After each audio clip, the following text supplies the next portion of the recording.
নন্দন নয়, গৌতম ঘোষ পরিচালিত শতবর্ষের ইস্টবেঙ্গল তথ্যচিত্রটি দেখানো হবে রবীন্দ্র সদনে। দিনও পরিবর্তন হয়েছে।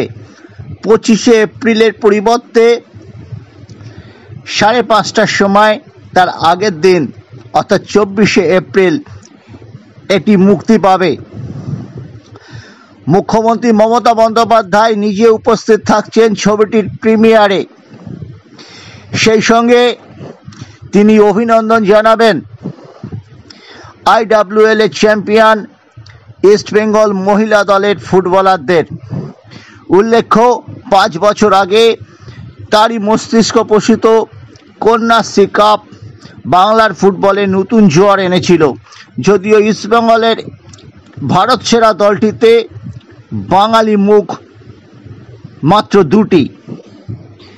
যাই হোক, মুখ্যমন্ত্রীকে সামনে রেখে শতবর্ষের তথ্যচিত্র রিলিজের অনুষ্ঠানটি স্মরণীয় করে তুলতে চাইছে ইস্টবেঙ্গল ক্লাব।